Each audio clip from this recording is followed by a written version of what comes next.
Our topic today is like super relevant.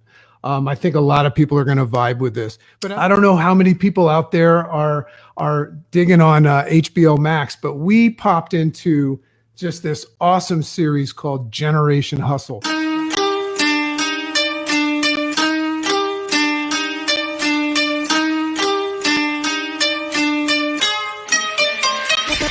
Great morning, world! Welcome to the Rise Up with Dragon podcast with your host, Dragon!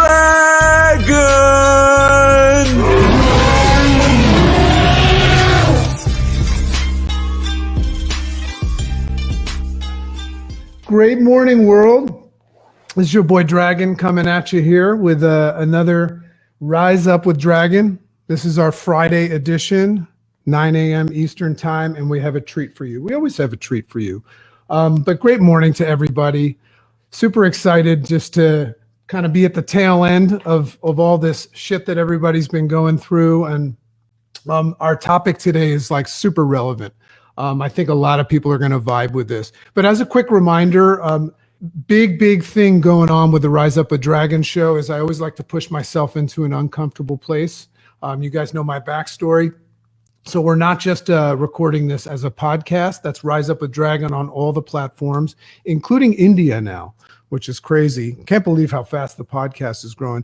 But also I'm pushing it out to all the socials. You're going to be able to find this video content on Instagram, LinkedIn, YouTube. But right now this is running live on some Facebook pages as well. And you guys are in for a treat.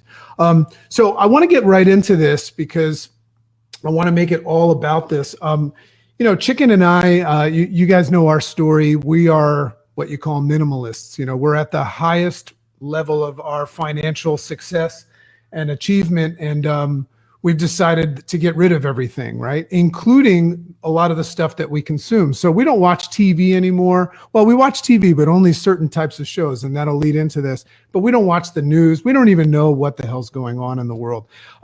But we love to watch documentaries and series. And I don't know how many people out there are digging on HBO Max, but we popped into just this awesome series called Generation Hustle. Now, what I love about that is I'm always curious and interested in the upcoming generations. For those of you that don't know, Dragon's going to be 50. And for those of you that know my story, how I'm even alive doesn't make any sense because I ran with some crazy crowds, made a lot of mistakes. Bunch of my friends are not even alive right now. So I'm very fascinated with how I got all the way here, but I'm curious and I'm interested in upcoming generations. So this documentary took my fancy and we watched all of them. The last one we watched was the best. And it was called The Party's Over, and it featured this story about this guy that you're about to hear. His name is Ian Bick. So I want you to pay attention to this story, and I want you to get your mindset focused on what it was probably like for him to go through this. But this guy, starting at the age of 14, you'll relate to his story about what it was like to grow up and some of the insecurities that he had.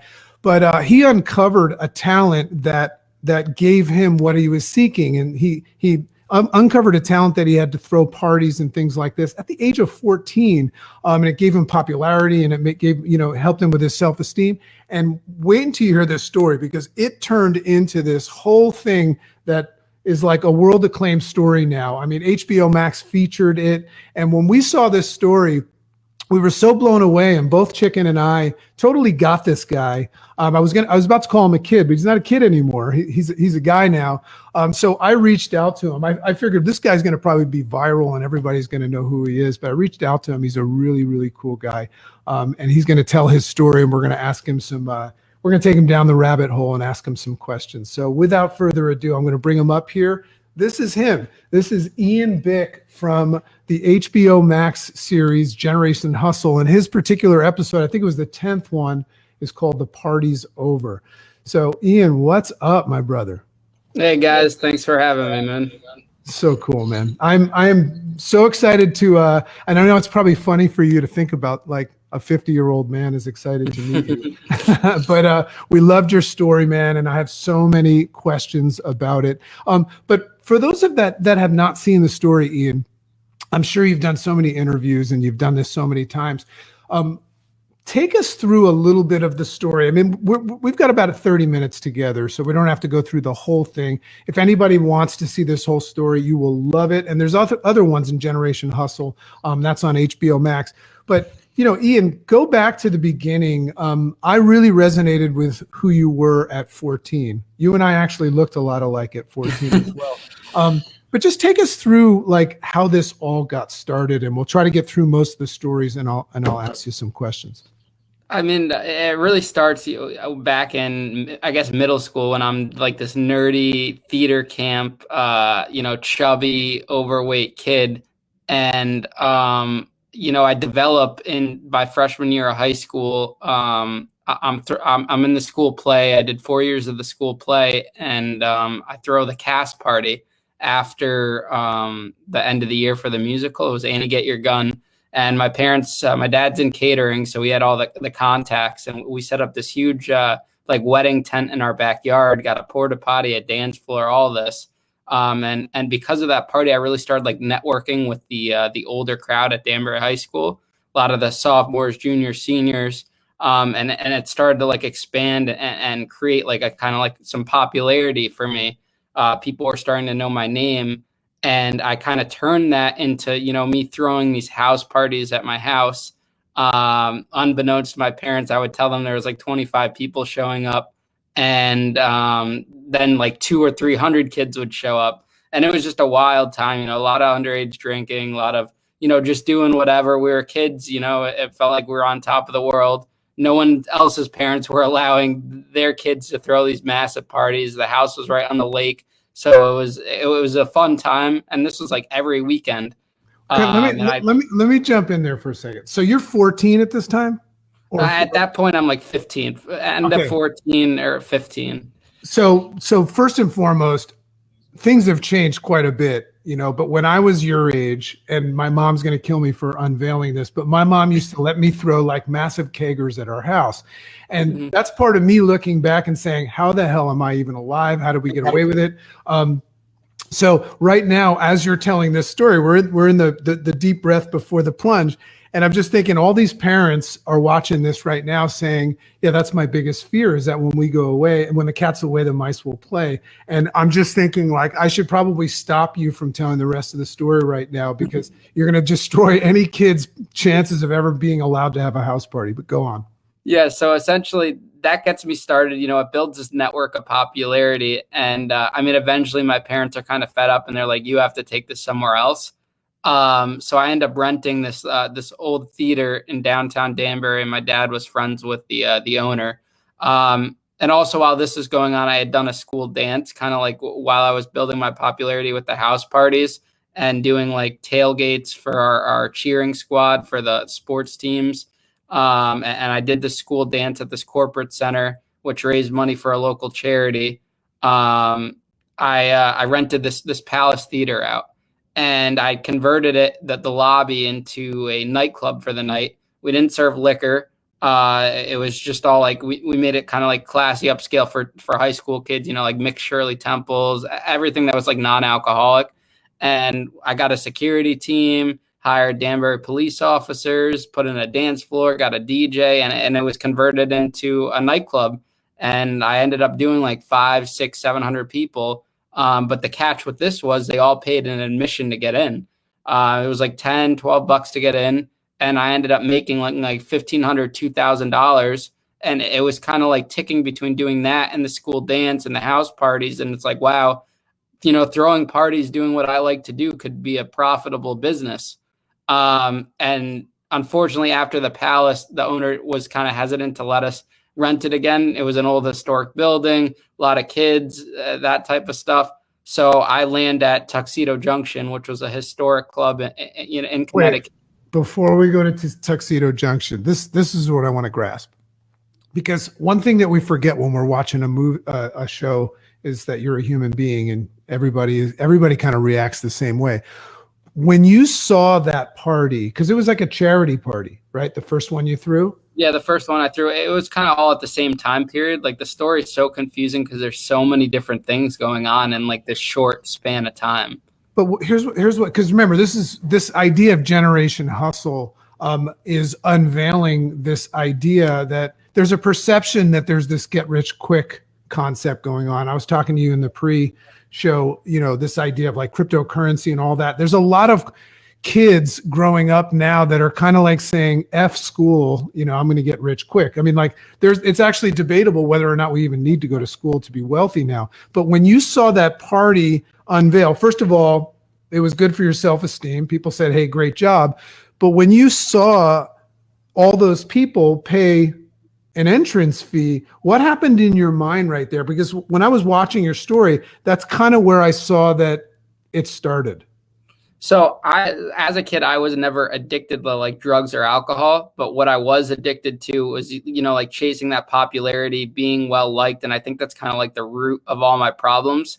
And I think a lot of kids can like relate to it in that scenario. You see a lot of kids that were my age then who are even that age now, they're doing this crypto stuff, they're doing this business stuff, and all of it's like influencer this or being well liked on Instagram and getting the likes. And Instagram was just starting back when I was doing all this. So that everything wasn't really as out there as it could be out there now. And I think that, that desire to be well liked, that desire to really chase popularity, it was becoming like a drug. Every time the parties would get bigger and everyone like, texting my phone, or Facebook was the thing back then, shouting me out on Facebook saying how awesome the parties were. It kind of just like fueled the flame. And it was being directed into a positive thing. It's not like there was anything illegal necessarily going on except for, say, underage drinking, but every high school kid does that. But it was going towards a positive outcome, building this business. I think where things go wrong is when it fuels it too much, it's not directed, and I wanted to get even bigger than what I was already doing. It's a big thing right there, man. I think a lot of people can relate to that. Another piece of this that I want to send to you is because, this cascades into a whole bunch of other stuff, but you got some balls, man. I mean, I want to commend you for that, because most people like have these visions and desires for things, but they don't follow through. I think anyone would have felt the way you wanted, that you felt and wanted to go for it. But, and that's one thing that I resonate with, because the only reason I'm sitting where I'm sitting with my success is because of my balls as well. So I want to throw you some props on that. So keep going. So after that, you find this place called Tuxedo Junction, and how do you approach that? Because you're 16, 17 at this time? I'm 16 at the time. I just turned 16 that May, and this is just to put it in perspective. It's the summer of like 2011. Yeah, summer of 2011. I'm a sophomore in high school, and I go into tuxedos. I had actually went to the club across the street, and the owner wouldn't give me the time of day. And it's like that classic, one person doesn't give you the time of day, the next person takes a risk in you, and it ends up blowing up in the other one's face. So I go to the owner of Tuxedo. His name's Al, and he's in the documentary. Great guy. And he gets a lot in the concert or nightclub business. You get a lot of people that say they could do something, but they can't actually do it. He'd get hundreds of people that would say, oh, I could pack this place, do this, I could do that.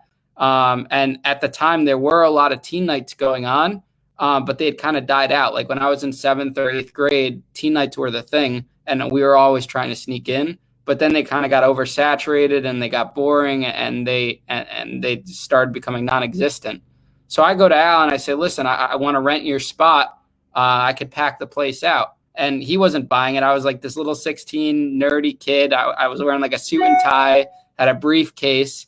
And, I was just talking to him. You're saying you walked in there with a tie and a briefcase? Oh, by sophomore year of high school, I was so full of myself. I'm walking around the high school, a suit, a tie, a briefcase every day. I had like 2 phones. I'm fielding calls. I'm doing this. I'm doing that. I would literally get up in the middle of class, tell the teacher to hold on to take a call just to do whatever, because people were calling me for the local news, or, I was trying to do this party deal or this or plan events. And eventually I negotiate with Al he's going to rent me the small room, the front room. And that held about like 180 kids or 200 kids. And he's like, okay, he's explaining how I was supposed to pay for it, half now, half later, the night of the show. And I just pay him for the whole thing up front right there. And I think that kind of just surprised him. We were off to a good start. Al's the type of guy where, he doesn't take you really at face value. He's just gonna, he's gonna wait to see how things play out. He didn't even end up coming the night of the show. He gave me like it was like a Wednesday night or something, the middle of summer, August of that year. And I got the place for like $750. And his partner comes to the show and he calls Al. He's like, Al, there's like 350 kids here. And I was like, holy shit. I packed the place out like $10 ahead, and I didn't even have to promote it. It was just like sending out text messages. We made a Facebook group. It was a private event. I didn't go publicly with it. It was all the kids that were coming to my house party that wanted to do something new. They came to this place. They had a great time. And Al was like, can you come tomorrow? Let's talk. And we end up talking the next day, and I end up booking like 3 dates on the calendar for the big room for the whole fall, for like October, December, and then February the next year. How many people fit in the big room? So the big room, the legal capacity, and I learned this a lot later on as I've become the owner, the legal capacity was like 600.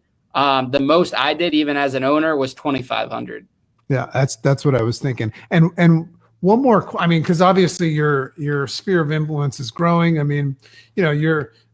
think you actually, what did you call it? The place where it happens, or it was called This is where it's at Productions. Yeah. Right. And it was building this amazing brand. People saw it on the flyers, and it's like we're a 16-year-old kid that understood the concept of branding, not like in the bigger sense, but that was a brand, just like you see Facebook or Instagram. Like we were that on like the party scale. Like we were like a Live Nation, but in Connecticut. Yeah, I'm like about to give you money right now, just listening to this. But and that's what I saw is people got hyped about it, and people want to be part of something. Quick question, because it was on my mind. I've got an 18-year-old son, and he's a pretty good kid. I don't know if he would Ian Bick his jam right now, but are these kids wasted? What's that scene like now? Because you're kind of on the other side of it. All these kids coming to these EDMs or rap concerts and stuff. At Tuxedo, were they drinking, or were people just getting wasted prior? Like, what's going on in there? So the underage drinking only really happened at like the college nights. For high school nights, it was very strict. Al would not allow any alcohol in there. Everyone was just pre-gaming. You'd pre-game in your parking lot. And it was funny. Like a lot of parents didn't want their kids going to tuxedos because they used to go to tuxedos when they were a kid, and they know what goes on at tuxedos. So kids would say they're sleeping over at whoever's house. You'd see girls coming in pajamas and then changing outside into these, outfits and this and that, but everyone's coming drunk. There'd be a lot of like people had to go to the ambulance before they even made it into the door. But it had nothing to do with us serving alcohol. What's that like? Going from 14 the way you were, and now you're the guy. Because in the series, it people started to know, hey, this is an Ian Bick event. Right. So what's that like for you? I'm not going to get into all the girls and stuff like that, but what's that like for you to be that guy? Because everything else that I think started to unfold was just you kind of just trying to please everybody and also escalate your situation. But at that age, 16, with all of that power and attention, what was that like for you? I think looking back on it now, like if I knew now if I knew back then what I know now, I think I would have had a little bit more fun. Because I was like this nerdy kid with not really any game, literally really on like the shy side when it came to like talking to women and this and that. It wasn't until like I got out of prison that I really kind of like developed that sense and confidence. But I think I would have had a lot more fun myself if I had that confidence back then. But to me back then, it was all just, about planning the event. I never really had fun at the actual event. By the time the party started and it got off and everyone's posting about it, it was, okay, I'm over this. It's on to the next one. What am I going to do next? Because the attention builds up, up until that event. And then no one's talking about it the next day. Everyone's whatever, maybe they'll put up some posts, but your attention ends, the second the door's open and it's old news. So what are you getting out of it at this point? Before we go into, fast forward, what was in it for you? I mean, one, the money. I like the money. It was never about the money though. It was always about like that pleasing and seeing everyone have a good time. And that saying, like, when you do what you love, then the money kind of just happens. And to me, being that kid, it was like to make $10,000 in a night was just like, it wasn't even a thought. It was like, whatever, like this was normal. And other kids were looking at me like, I can't even make like $100 in a night. But I think I really, really fed off of, the build up to the event, everyone talking about the event, everyone talking about it at school, texting me being like that center of attention. Yeah, that's awesome. And so next, I would assume, I'm just trying to envision, because, your buddies, who were they? Josh, Steven, and all these guys. It's funny to hear them talk about what it was like when you first started this. They were all like, "Oh, it was sick," and then they're like, "That motherfucker," But I just think about, like, if I was one of your friends, I would want a piece of this too. But I think it's so fascinating, because I was going to ask you at the end of this, like, if you could go back and change anything, what would you do? And it's like, well, I would, before I went to prison, had more fun. So what happened next? Like, because, we don't have time to tell the whole story, but what happened next? Where did people approach you and say, we want to invest? How did it start to escalate? Or did you look to make money or get people involved in it? Did they come to you? I think there was like two deciding factors which kind of like shaped the rest of my future in the years to come. One was Al was renting the club out to a lot of other teen promoters that were trying to be like me and trying to do my parties, and oversaturated the market. Had that not happened, hey, we could have still been doing those teen parties up until the pandemic. You never know. Obviously he wouldn't have been able to survive just off of those. But because of that kind of led me to show, okay, these parties are dying out. The market's too oversaturated. Kids don't really know the difference because other promoters are trying to use my name. And I need to go to a next level. And by that point, I had figured out I wasn't going to college. And, that's where I said, I want to do arena shows. I want to do big concerts. And that kind of opens the door to, to dealing with investments, dealing with big money, dealing with hundreds of thousands of dollars. And it all goes up and down from there.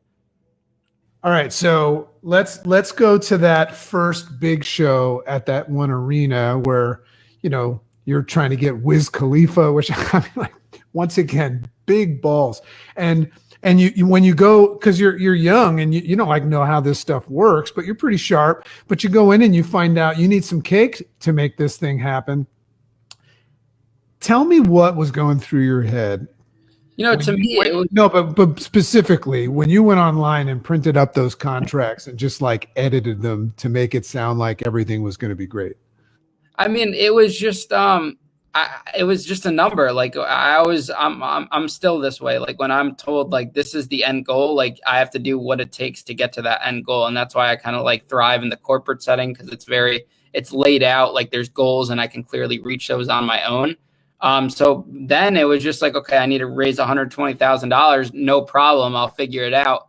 And I had some sense of like doing the contracts came from me wanting to do the right thing and be a legitimate business. We had incorporated our business, made it a structured LLC. We set up the legal steps. We met with an attorney. I made sure we had a bank account in place. So it was all with very good intentions. And even with the bank account and making operating agreements and things of that nature. But at the same time, you had the wits about you to like not really understand if it was going to be profitable, because you later found out that this business model is not what it seems. Like, I remember that one scene where you were like, holy shit, we just crushed it tonight. And somebody's like, no, dude, you tanked because of the, looks are deceiving.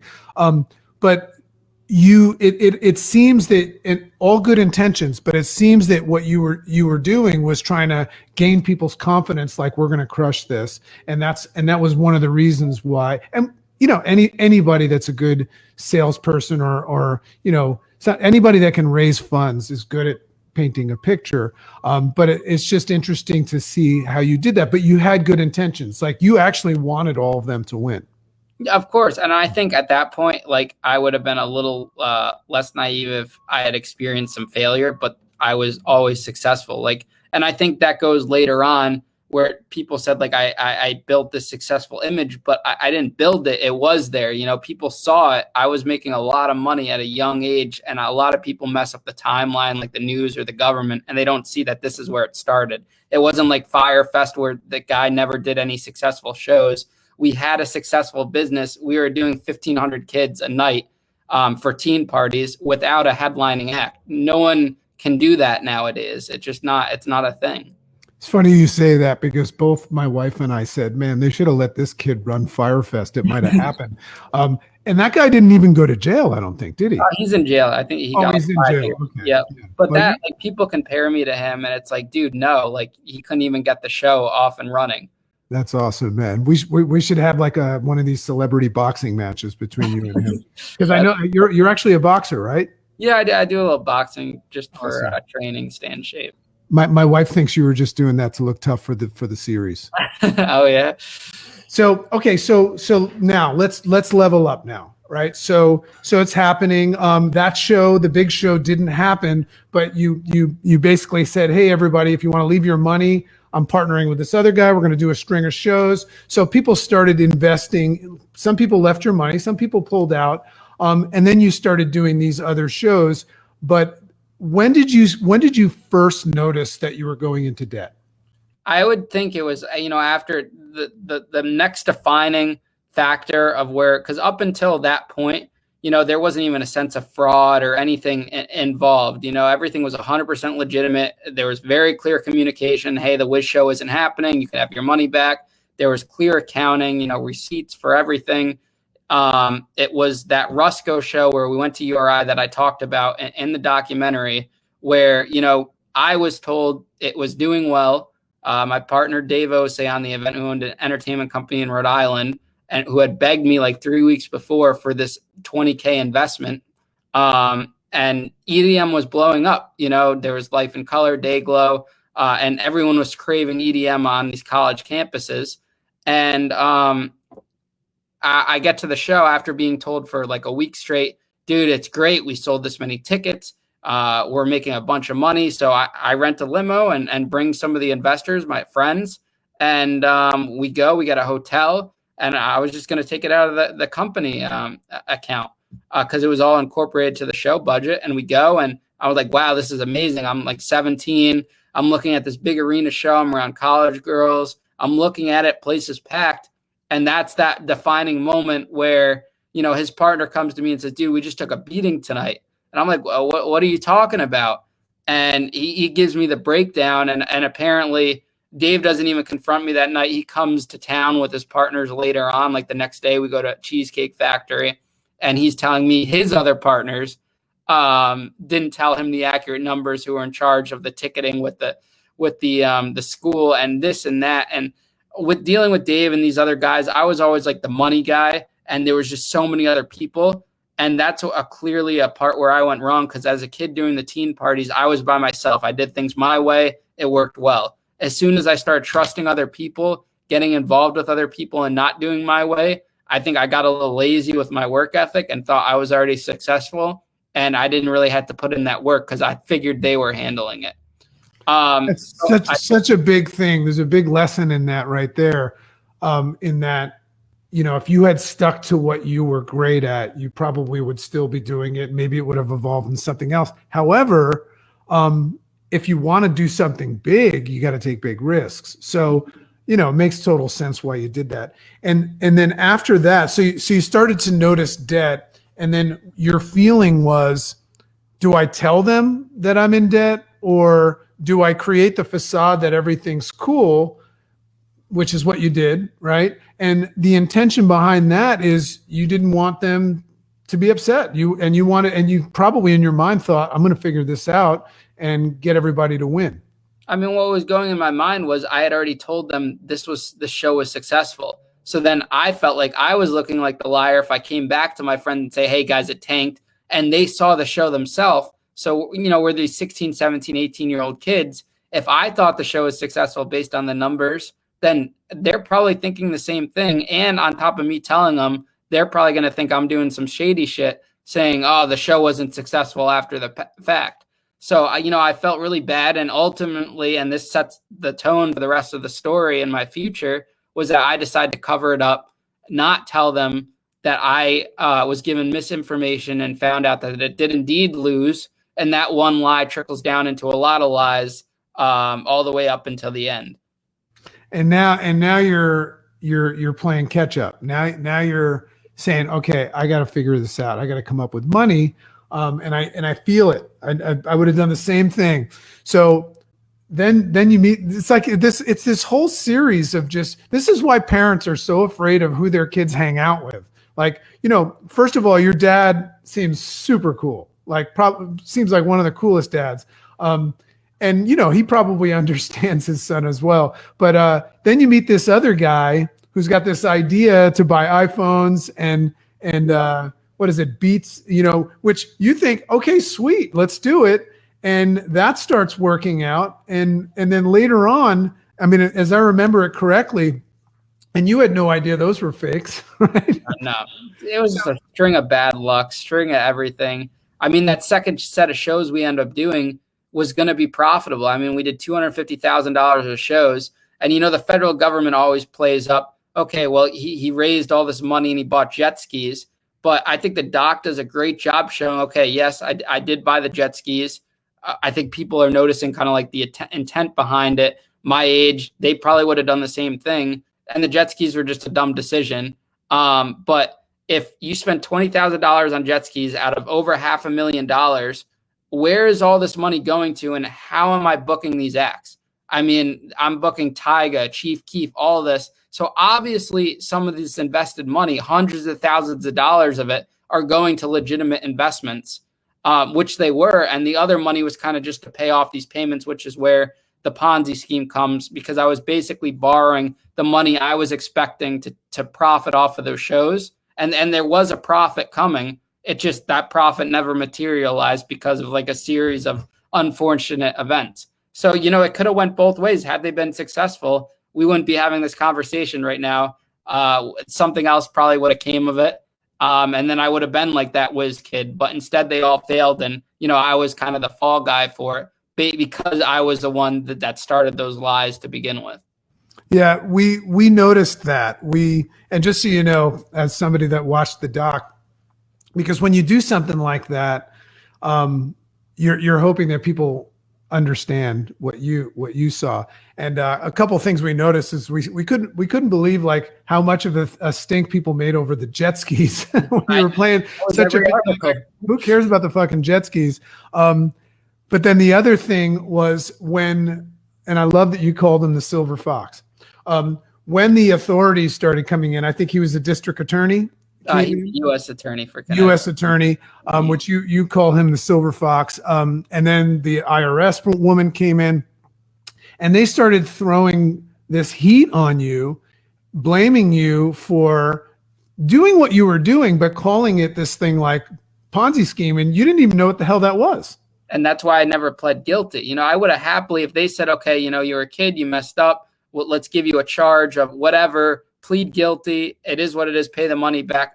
100% would have took the deal, admitted guilt. It was when they started saying, you know, this was an elaborate devised con, you know, that, and he even says it in the documentary that I used my age. How could I possibly use my age? If anything, that would work against me. You know, I would go into a car dealership looking to buy a car and no one would even talk to me because of my age, because of how young I looked. So I think to use my age kind of like as the hook didn't really necessarily make sense from that perspective. I think if I was older, had a little bit more of a reputation, if I was like known in town or whatever, like a city politician, then that would have been like a different argument.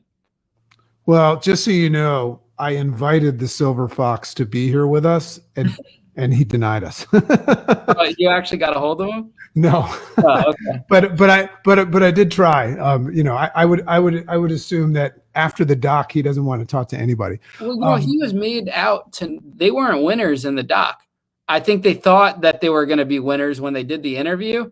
But the way they paired me up against him, and the way it played out, I don't think they were winners. I think a lot of people kind of more or less sympathized with my side of the story and not necessarily his. Yeah, and I think the biggest thing that, because we watched some, God, there's some other weird stories in Generation Hustle. I mean, yours was our favorite, but it's like, we forgive you for you knew not what you did, and your intentions were always good. Give me the numbers. Like, how big did this thing get? Like, what was the biggest show you ever did, and what was the biggest debt that you ever had? I'd say like biggest financial show was probably Tyga at URI. The show cost about $100K. And that night I lost like $87,000. I got like $13,000 back on my investment. And that was a show that should have brought me back in like $200,000. How is that? So you're saying you spent $100K. Did you pack the place? We did like 1,500 people. But the thing was, there was just like a lot of overhead. A lot of not calculated budget. We had to sell tickets lower than what was expected at the time. I wasn't running promotions. That wasn't my territory. I didn't know University of Rhode Island, and I got lazy. I should have spent weeks at a time when you're dealing with that much money on the campus promoting. Like, I wasn't doing anything else. So I could have just been, sitting there promoting using what I knew how to do.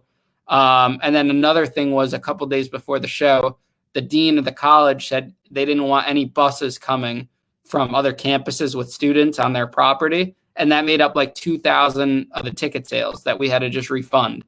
And that was like overnight, like $100,000 evaporated.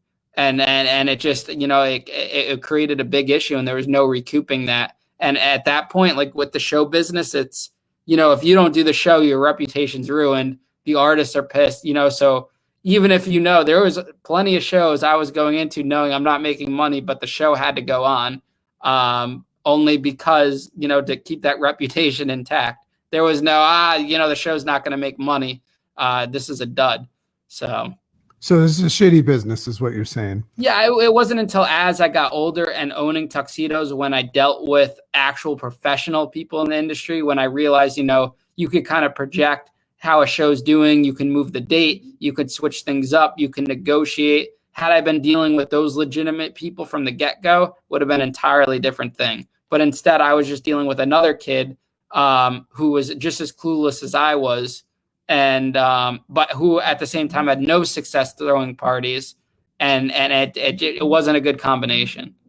So tuxedos, where's that at now? So tuxedos right now, the city built it. They never wanted another Ian Bick to go in and start the club again. So it's boarded up. The city bought it for like an astronomical amount of money. And now it's just sitting downtown. I mean, the thing's a shell. And it hasn't been open since I closed it when I went to prison in October of 2016. You know what the funny thing is I know you could probably promote a party and pack that place in a week. Probably. People have been asking. A lot of people have reached out. All right. So let's go to that right now. Jokingly, my wife said, "Be careful. He's probably going to ask you for some money." So right now you're in Connecticut. We actually live pretty close to one another right now. Managing Whole Foods. Yeah, the prepared foods department. I'm an assistant manager. Yeah. Okay. So two things I want to know is, how long did you spend in jail, and what's the deal with all the money that you owed? How did they approach that? So I did 28 months in jail, and then when I got out, a year of home confinement. And with the money, the judge ordered $1,000 a month, and it's kind of like structured based on your income. And like if I was living at home, then I would be able to afford $1,000 a month. But right now I'm averaging about $400 to $500 a month, which is more than like what the probation office set me at, $200 a month. And on top of that, like any income that comes in from any type of series or whatever, which I imagine to be sometime this year or early next, that'll just go to paying off restitution. That's a priority. That's why I'm very pushing. I did the doc to get that exposure, so someone sees the potential that, hey, there's so much content in this. This needs to be a TV series. There's so much to expand on it. There's so much that you couldn't fit into 50 minutes. And that'll just get used to knock off the debt. which in the scheme of things isn't that large amount of money. It's about like $420,000 left. And you look at that compared to other people that were in my situation, these grown men, 40 years old, 50 years old, the Wolf of Wall Street, 10, 20, 30, $40 million. They're never going to pay that back. Me, I think it's pretty clear what my intentions are. I think it's definitely a feasible goal. I mean, I've raised that much money before. There's no reason why I couldn't make that money again. And also at the same time, you look at, just the exposure from the story. And I think it would kind of be kind of ironic that the story, is the thing that pays everything back when the story was the thing that caused the loss of the money. So I think it would just be like that good ending to it. Quick answer to this. What's the most amount of money that you ever had in the bank from during that time? One time, like on a ticket, was like $500,000. I was like 18 years old, and that was just in the bank. That's awesome. So money, when you're playing that game, you kind of lose touch of reality with money. So as you're moving forward now, I understand documentary. I hope that you're speaking to somebody about a book deal, because from just so you know, from the outside looking in, my generation and older is probably very, very fascinated and curious and completely oblivious to this whole EDM movement. So I think there's a lot of interesting stuff that people would love to know, like what the hell's going on in there, right? Amazing story. So I see that happening. But you're an entrepreneur, dude. I know that you're like not saying, I'm going to rise to the top of Whole Foods. So I see what you're doing there, but are you, and you don't have to talk about what it is, but you've got to be thinking about a business plan. I mean, I'm thinking about stuff all the time. I do like Whole Foods in the sense, one, people think supermarket, but there's a lot of money to be made just working that corporate ladder, that you have structure. One, it keeps my ambition in line. A store manager can easily make six figures, and I'm on the fast track for that. And that takes care of your family right there. That's your health insurance, that's your benefits. And there's no reason why you couldn't do something on the side. If there ever comes a time where, things are getting too crazy for me and I have to kind of like decide between the two, between like a business and that'll be a decision down the road, but I wouldn't like give up, that guaranteed income. And that was always a thing, like tuxedos, I was miserable, like not knowing when your next dollar is going to come in. And granted that motivates you, but I'm not really like at the point where I could just throw out everything out the window. I worked hard to get there and kind of like rebuild myself from that. But business wise, I've been helping Al with he owns a frozen yogurt shop. So that kind of gives me like that entrepreneurial sense, that kind of fuels that. And, when the doc came out, a lot of thoughts going through my mind, like, man, I want to get back into parties or this and that. I've had a lot of people reach out to me for, sales and Forex and that type of stuff. I'm just not interested in. And I see where that becomes, and you look at these young kids that are, like they put like influencer on their profile, or anyone that's telling. I had a talk with a guy, and the first thing he says was how much money he made that day, and those are red flags that I didn't see when I was a kid, about what those red flags were. So I'm seeing a lot of this, and everyone that has those same bios about how they're like money managers and they're like my age, but they won't show you their pay stub, or they won't do this and they won't do that, and I think that goes a really long way.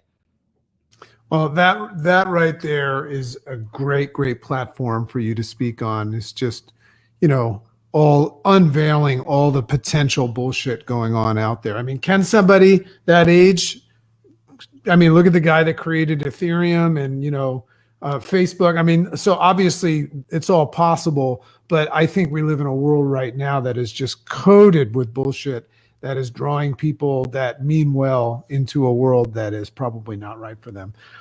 Bro, we're in total support of you. Love your story. We got to get together. Chicken and I will. Are you with somebody right now? You don't have to give them a shout out, but are you in a relationship? Yeah. All right. So we're gonna take you and your woman out to dinner one night. Okay. Right? No strings attached. But I love that you're in structure right now, and I'd love to see you win. Love to see you win at the end of this story, and have the ability to pay off all that debt in a month one day. But thanks so much for being here, man. The people are going to eat this up. We'll get all the stuff to you, and Appreciate you, man. Sounds good, man. Looking forward to it. Have a good one, dude. Awesome. Let's go with our outro. This is Rise Up with Dragon. You can follow us on iTunes at Rise Up with Dragon, Instagram at Rise Up with Dragon, all the social media platforms. Follow me in Clubhouse at Makes Sense. And we've got some people in there right now. We might have a second or two for some questions, but we're going to close out with this session with Ian Bick. Go check out Generation Hustle. The party's over. You will love it. We didn't get to all the good parts of this, but this is a special kid. All right, buddy.